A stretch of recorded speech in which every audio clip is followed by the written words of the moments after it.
जिसका ज्ञान या जिसका आधार पोथियां हों। लोक वह है जिसका आधार अपनी पोथियों से बाहर है, अपने आसपास है।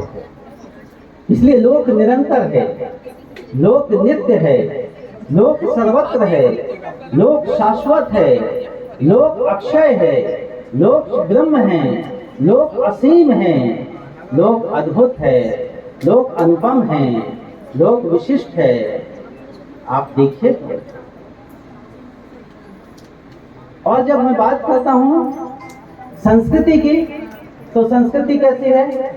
जो हमारी रोज की क्रियाएं हैं, चाहे वो आचार विचार हो, खान पान हो, रहन सहन हो, रीति रिवाज हो, तथा परंपरा हो, पहनावा हो, आदि सारी की सारी चीजें जो हैं वो हमारी संस्कृति के अंतर्गत आती हैं। लोग कहता है कि जो मेरी जड़ों के पास रहता है उसे मैं अपने हृदय के पास रखता हूं। और संस्कृति कहती है कि जो लोग की जड़ों के पास रहता है मैं उसे संस्कारवान बनाते हुए अमरता प्रदान करती हूँ। और साहित्य क्या कहता है? साहित्य की परिभाषा अगर शास्त्रों में देखें तो कहा गया है ज्ञान राशि के संचित कोश का नाम साहित्य है। लेकिन यहाँ क्या कहता है? यहाँ कहता है कि जो लोक साहित्य कहता है कि जो लोक की जड़ों से जुड़ा रहता है और संस्कृति की विरासत को अपने उसमें समेटे हुए रहता है, मैं उसी की यश गाथा को, उसी के जो है वैभव को जो है अपने को साधता हूँ, कहता हूँ, बताता हूँ, रचता हूँ, सृजन करता हूँ। और मुख्य बात तो ये है कि लोक साहित्य और लोक संस्कृति वह है जो लोक मुख में रचा जाता है। कहाँ रचा जाता है? कागज में नहीं, किताबों में नहीं, किताब के पृष्ठों में नहीं, शास्त्रों में नहीं। कहाँ रचा जाता है? लोक मुख में रचा जाता है। और कहाँ कहा जाता है? कैसे कहा जाता है? जो लोक मुख में ही प्रचारित किया जाता हो उसे हम लोक साहित्य कहते हैं। तो इस तरह कश्मीर से लेकर कन्याकुमारी तक का जो विस्तृत भूभाग है, इस तरह जो हिमालय की तराई से लेकर सागर के कछार तक जो फैला हुआ है वो सारा का सारा लोक है, लोक साहित्य है। विषय बहुत बड़ा है, इसलिए मैं बहुत संक्षेप में सूत्र रूप में कहते हुए अपनी बात को आगे बढ़ाऊंगा। इसलिए कि मैं आपके बीच में जीवन की सबसे बड़ी पूंजी लेकर आया हूँ। मैं आपके बीच में आपके जीवन के, हमारे सबके जीवन की वो दौलत लेकर आया हूँ जिसको अगर व्यक्ति त्याग दे तो सबसे निर्धन, सबसे गरीब आदमी वही है। और जिसको अगर अपने आचरण में या अपने उसमें धार्य कर ले तो दुनिया का सबसे अमीर आदमी वही है। ऐसी पूंजी, ऐसी दौलत लेकर मैं आपके बीच में आया हूँ। वैसे लोक साहित्य के अंतर्गत कौन कौन आता है? लोक साहित्य के अंतर्गत लोक कथा, लोक गाथा, लोक गीत, लोक नाट्य, कहावतें, पहेलियां आदि आदि बहुत सारी चीजें आती हैं। और संस्कृति के अंतर देखें तो संस्कृति के अंतर्गत हम लोक संस्कृति के अंतर्गत हम देखते हैं तो गीत है, गायन है, वादन है, नर्तन है, पूजा पाठ है, परंपरा है, हमारे विवाह के संस्कार हैं, मान अपमान है, लोक विश्वास है, शकुन अपशकुन है। ऐसे बहुत सारी चीजें आती चलती हैं। तो मैं बहुत छोटी छोटी चीजों को आपके सामने बताऊंगा, क्योंकि लोक तो वह है जो मैला कुचैला कुरूप स्वरूप रूखा सूखा खाकर और राम मड़ैया में सो जाता है, वो लोक है। वो लोक नहीं जो उसमें बैठा हुआ हो। तो इस तरह हम बहुत सारी चीजें इनको लोक साहित्य और लोक संस्कृति में देखेंगे। केंद्रीय विषय के संबंध में आपको कहा, अभी चर्चा हो भी रही थी कि हमारे लोक संस्कृति में तो ठीक वैसा है कि जैसा जब आल्हा अपने समय सर्जन हुआ होगा उसी स्वाद के साथ आज भी हम जो है सुनने का मन करता है और सुनने की हमारी चेतना होती है। और कहते हैं कि जैसा वह सर्जन के समय था वैसा ही आज भी है, हर मुख अलग अलग तरह से कहता है। तो निसंदेह कैसे कहता है? क्योंकि लोक से आया हूँ, लोक की बात कहूंगा, लोक का आदमी, लोक के जैसा, लोक को खाता हूँ, लोक को पीता हूँ, लोक को जीता हूँ, लोक को आत्मसात करता हूँ, तो ठीक वैसे ही कहूंगा। सदन से अपेक्षा है कि मेरा थोड़ा साथ देंगे। आधा खंड की बात है। लोक में कैसा है? सदा तो तरैया अरे ना फूले, सदा ना सावन हो, सदा तो सदा न कंता अरे नाजी है, सदा नाजी है तो बड़े जो लड़ैया मोहे बेवारे, जिनकी जाते बना पड़े राय, बड़े जो लड़ैया। ये लोक है, ये लोक की पहचान है, लोक गीत है, लोक साहित्य, लोक संस्कृति, लोक परंपरा है। तो इस तरह से हम आगे और भी देखते हैं। मैं थोड़ी थोड़ी लोक कथा की बात कहूंगा। लोक कथाएं, मनुष्य अपने कल्पना व स्वप्न में कुछ ना कुछ विचार करते रहता है, और जब वही विचार बहुत समय के कालांतर में हम उसे आत्मसात कर लेते हों और जिसमें सूचना, शिक्षा और मनोरंजन के संदेश निहित होते हों, वह लोक कथा हो जाती है। तो बहुत सारी लोक कथाएं हैं पूरे भारत में, प्रत्येक भाषाओं में, प्रत्येक बोलियों में, प्रत्येक मानस में अपनी अपनी कथा है। एक कथा चूंकि भारतीय लोक साहित्य विषय है, इसलिए मैं बुंदेली में भी सुना सकता था, गौड़ी भी सुना सकता था, लेकिन मैं एक असमिया लोक कथा को लिया है जिसमें सूचना भी है, शिक्षा भी है, संस्कार भी है। असमिया लोक कथा है चील की बेटी।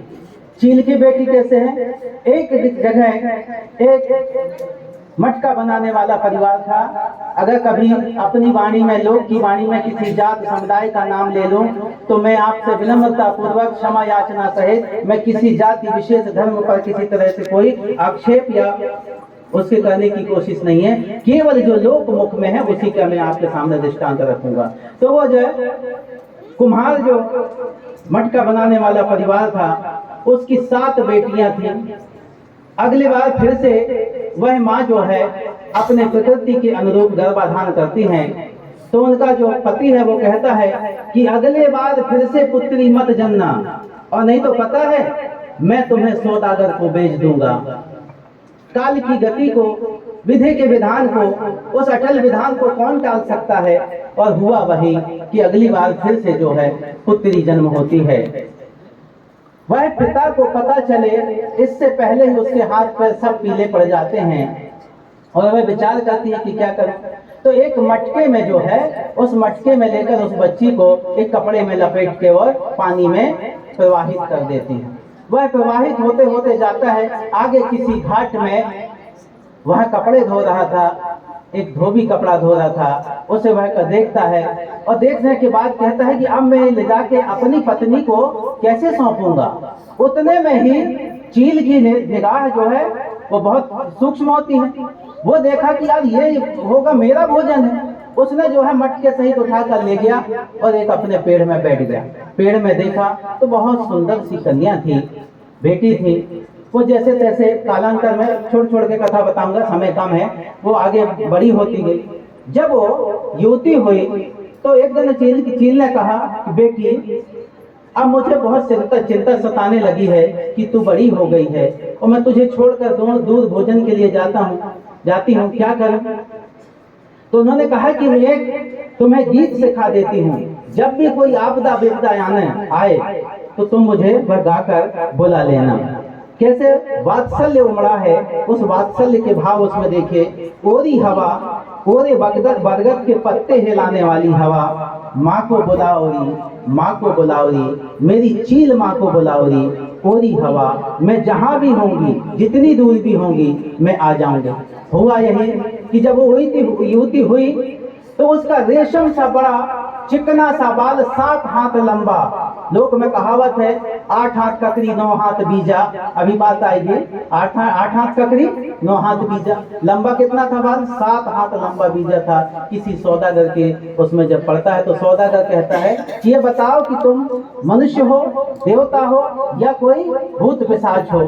चूंकि चील की बेटी कभी मनुष्य से तो मिली नहीं थी, तो उसने पहचाना, वही सिखा के गई थी उसको। आवाज लगाते हैं, चील की माँ आती हैं और उनका निराकरण करती हैं। अंततः ये होता है कि सौदागर के साथ उनका विवाह कर देती हैं। सौदागर की 7 बेटियां पत्नियां थीं, तरह तरह से उन्हें यातना देती हैं। एक दिन सूखी मछली को धूप में सुखाने के लिए दिन भर बैठने के लिए कहा गया, क्योंकि चील की बेटी आज तक तो घोंसले में ही रह रही थी, आज तक तो वो देखी नहीं थी। तमाम तरह से उनको प्रताड़ित किया गया और अंत में ये होता है कि वो परीक्षा लेते हैं। 6 पत्नियां जो उनको प्रताड़ित करी थी, एक गड्ढा खुदवा कर धागा बांध देता है और कहता है कि जो धागा में चलेगा वो मैं मान लूंगा कि तुमने मेरी इसको जो है परेशान नहीं किया होंगे। 6 पत्नियां तो उसमें गिर जाती हैं, एक पत्नी और ये चील की बेटी रहती हैं, इनके साथ जीवन यापन करती रहती हैं। अगला है हमारे यहाँ लोकगीत की परंपरा है। समय के पृष्ठ पर बहुत कुछ अंकित है और जो जो अंकित है आप लोक मुख में सुनेंगे, क्योंकि हम अपने मन के भावों को, अमूर्त भावों को, सुख दुख को जो है हम गीत में ही अभिव्यक्त कर देते हैं। अब चूंकि अब समय गीत लोकगीत का है तो एक आदिवासी लोकगीत आपके सामने सुनाता हूँ। और वो कैसे है? शैला लोकगीत है। शैला नृत्य भी होता है, शैला गीत भी होता है। तेरा जियत मेरा राज रे धनी राजा, तेरा जियत मेरा राज। धनी राजा पति को कहते हैं, धनी राजा लोक के जो पालक होते हैं उसको कहते हैं। क्या कह रहे हैं कि तेरा जियत मेरा राज रे धनी राजा, तेरा जियत मेरा राज। धनी राजा होते तो पैरी भी लाते, हाँ पैरी भी लाते। धनी राजा होते तो पैरी भी लाते, हाँ पैरी भी लाते। अब तो हो गए हैं दोला मेरे धनी राजा, तेरा जियत मेरा राज। दोला मतलब दुर्लभ हो गया है कि अब तो हो गए हैं दोला मेरे धनी राजा, तेरा जियत मेरा। ये देखिए मैंने कोट पहना है, मैंने अपनी चीज को भूल गया है। एक और ऐसे ही बुंदेली में भड़नी गीत, गारी गीत होता है। गारी गीत सब जानते हैं, यहाँ बहुत हैं, तो सब जगह गारी गीत होती है। गारी में जब बारात आते हैं 56 व्यंजन और 72 भोग बने होते हैं, लेकिन वो 56 व्यंजन और 72 भोग का स्वाद जो है, जब तक बारात की पंगत खाने बैठती हो, जब तक महिलाएं जो है गारी ना गा दें, तब तक वो भोजन का स्वाद आता ही नहीं है। लोक का स्वाद ऐसे लेना है। तो कैसे कहते हैं, देखिए वो परिचय भी है इस गीत में। जो समधी साधन आए हैं उनका परिचय दे रही हैं। कैसे हैं? सियानी महिलाएं हैं, कई बार तो इसे गाड़ी गाने वाली महिलाओं को बुलाया जाता है। वो कैसे गाती हैं? पीछे तक बच्चों को भी सुनाना चाहता हूँ कि जो गाड़ी तो भूल गए होंगे, सुने भी नहीं होंगे, सुने होंगे तो समझते नहीं होंगे। क्या कहती हैं? खाले खाले मसूरिया की दाल, समधी नोनी बनी। खाले खाले मसूरिया की दाल, समधी नोनी बनी। समधी कितना सुंदर है आप देखिए इस गीत में। काले का नाचनासो मोह बटरासो, देखत है बदरासो। क्या कह रहे हैं? नाचनासो मोह बटरासो, देखत है बदरासो। खाले खाले मसूरिया की दाल, जी समधी नोनी बनी। ये लोकगीत है। लोक गाथाएं जब आप देखेंगे तो लोक गाथा लोकगीत और लोक कथा से अलग विधा है। लोक गाथा में गीत और कथा दोनों समाहित हैं, जिसमें एक साथ कई चरित्र, कई घटनाएं, कई दृष्टांत होते हैं और गाया भी जाता है तो बदल बदल कर गाया जाता है। अगर हमारे मध्य प्रदेश की बात करूं तो मध्य प्रदेश में कई सारी गाथाएं हैं। धर्मा सांवरी की गाथा, लाला हरदौल की गाथा, सदा जो सारंगा की गाथा, ढोला मारू की गाथा, संत वसंत की गाथा, सुरहीन गौ की गाथा, दूत कीड़ा की गाथा, जगदेव की गाथा, कारसदेव की गोटें, बहुत सारी चीजें हैं। मैं दृष्टांत स्वरूप सुरहीन गौ की गाथा, क्योंकि एक बार मैंने इस पर काम भी किया था, तो सुरहीन गौ सुनाता हूँ। सुरहीन गौ क्या है? जुगातन पहले की बात है, जुगातन जिसमें आप अंदाजा भी नहीं लगा सकते कि कब की बात है। जुगातन पहले की बात है। एक नगर में राजा और प्रजा बड़े प्रेम से रहते थे। उनके पास एक सुरहीन गाय थी और वह सुरहीन गाय कहाँ चरने जाती थी? हमारे बरघाट में पद्म नदी के किनारे नहीं जाती, हमारे बरघाट में हिरनी नदी के किनारे नहीं जाती, हमारे बरघाट में अन्य जगह नहीं जाती। कहाँ चरने जाती थी? वो सुरहीन गाय जो है वह कजली बन चरने जाती थी। कजली बन जब चरने गई, एक दिन शेर से मुखातिब हुआ। शेर ने कहा कि अब तो मैं तुम्हें खाऊंगा। तो तुरंत कहता है कोई बात नहीं, खा लेना, लेकिन मेरा दुधमुहा बछड़ा है, उस दुधमुहा बछड़े को मैं दूध पिला के आ जाऊं, फिर तुम मुझे खा लेना। वो कहती हैं, बहुत सारे दृष्टांत चलता है कि तुम कैसे विश्वास कर लूं कि तुम आओगे कि नहीं। बोले ये वनस्पतियां हैं, बोले ये वनस्पतियां तो सूख जाएंगी, कौन उसको बोलेगा। तो उन्होंने कहा कि ठीक है, ये धरती और चंद्रमा और आसमान ये तो कभी डूबेंगे न सूखेंगे, यही मेरा जो है वो देते हैं। और वो उससे कहकर चली जाती हैं और अपने बछड़े को बताती हैं कि देखो बेटा, आज वो जी भर के पेट भर के दूध पी ले, क्योंकि मैंने शेर को वचन दे के आई हूँ कि मैं जो है आ जाऊंगी और तुम मुझे भोजन कर लेना। तो वो बछड़ा छोटा दुधमुहा बछड़ा है, उसके ज्ञान का, उसकी भारतीय ज्ञान परंपरा की, शाश्वत ज्ञान परंपरा की परख को देखिए। वो दुधमुहा बछड़ा कहता है कि माँ, मैं ये वचन हारा हुआ दूध अब नहीं पीऊंगा। क्या कहते हैं? माँ, अब मैं वो वचन हारा हुआ दूध नहीं पीऊंगा। तो ये बताऊं उससे पहले जो सुरहीन गौ की है वो कैसे है। अरे नगर कोट में बामन बनिया, जिन घर सुरहीन गाय माँ। नगर कोट में बामन बनिया, जिन घर सुरहीन गाय माँ। दिन की वो गान के रन के फूटन, सुरहीन बन को जाय माँ। कोढ़ा से जब चले बारी सुरहीन, अंगना में जाए राम भाई माँ। अंगना से जब चली बारी सुरहीन, खेर खा में जाए राम भाई माँ। अब खेरखा चली जाती है, मेड़ों में जाती है, कजली वन में जाती है, तो माँ को नहीं बोलने देता। और बछड़ा क्या कहता है? आओ मेरे मामेवा, भकोरे भाने जेवा। क्या कहती है? आओ मेरे मामेवा, भकोरे भाने जेवा, पीछे सुरहीन गाय माँ। शेर कहता, अरे ये मुझे मामा कहने वाला कौन आ गया, और कैसे मैं मामा हो गया मुझे? तब वहां वो कहता है कि किसने सिखाया है? तो इसने कहा कि ये धरती पृथ्वी मेरी माँ ने सिखाया, मेरे संस्कार ने सिखाई, मेरे भारतीय संस्कार ने सिखाई। क्या सिखाई? उन्होंने कहा कि मामा कैसे हुआ? तो मामा ऐसे हुआ। वहां सुरहीन का जवाब देती है कि इस धरती के पुत्र तुम भी हो और धरती की पुत्री मैं भी हूँ, इसलिए हम भाई बहन हुए। और वो कहते हैं कि जाओ, कजली बन नहीं, एक बन ना के सहस बन माया, तीजे बन पोहे छोड़े जाए माँ। एक बन नहीं, कजली बन नहीं, उसके आगे का बन, उसके आगे का बन जितना है अभय होकर चलो। जब से आज तक भारतीय ज्ञान परंपरा में हम सुरहीन गौ। और कैसे करते हैं? अरे चिकनी खदने या की मटिया बोलाए, गोबर सुरहीन गाय माँ। और फिर क्या करते हैं? और फिर कहते हैं कि अरे सुरहीन गाय को गोबर मैया, भेगे धरे आंगन में पाए माँ। हमारी संस्कृति है। हमारे कोई भी कार्यक्रम आज बता दीजिए कि बिना अगर चौक भी पूर्ण हो तो गोबर के लीपे के बिना हो जाता। वो गोबर कौन सा हो? हमारी पालतू गाय का भली है, लेकिन वो गोबर गाय के गोबर के सुरहीन गौ के समान। इसलिए सुरहीन गौ के गोबर से हम लिपाई पोताई करते हैं। समय बहुत कम है, थोड़ी सी संस्कृति की बात कर लेता हूँ। पहेलियां भी बहुत हैं। तन्नक्सी मन्नक्सी हल्दी गठान, जब वही छू गई तो हाय मोरे राम, ये कहावत है।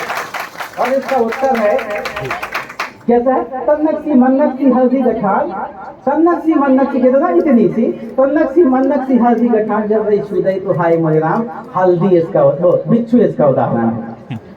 ऐसे ही अब लोक संस्कृति में लोक कलाएं हैं। लोक कलाएं हाथ और विवेक दोनों का इस्तेमाल करके लोग जो है तमाम तरह की चित्रकला को, वह जो है मूर्ति कला को, या जितनी भी शिल्प कलाएं लोक कलाएं हैं उनको आकार देता है। लिपाई करता है तो उंगलियां चलाता है, अगर वो चौक पूर्ण ना हो तो आटा के लिए उंगलियों को चलाता है, और भी बहुत सारी धनुष, तीर, बांस आदि आदि आदि जितने भी बनाए हों। समय बहुत कम माननी को भी सुनना है, लेकिन बीच वक्त है इसलिए थोड़ी थोड़ी बात कह देता हूँ। लोक नृत्य की बात आती है तो हमारे यहाँ एक से बढ़कर एक, जैसे मैंने आपको बताया, शैला है, भड़ौनी है, कर्मा है, राई है, भांगड़ा है, बिहू है। भारत में ढेर सारे लोक नृत्य हैं, और वो लोक नृत्यों को प्रत्येक अवसरों पर, प्रत्येक पर्वों पर, प्रत्येक अनुष्ठानों पर, प्रत्येक कार्यक्रम, प्रत्येक रीति रिवाजों, प्रत्येक परंपराओं में हम उनको नृत्यों को हम गाते रहते हैं। एक आध ऐसे भी होते हैं जैसे विवाह के समय के कोई रस्म है, रिवाज हैं, उनकी बात करता हूँ आगे। तो विवाह के समय जब रस्म रिवाज होते हैं तो हमारे यहाँ हरे बांस का मंडप बनता है, 9 धुनी गड़ाते हैं, 7 धुनी गड़ाते हैं, और उसके बाद वहाँ पर तेल चढ़ाते हैं। तेल चढ़ाते हैं ना,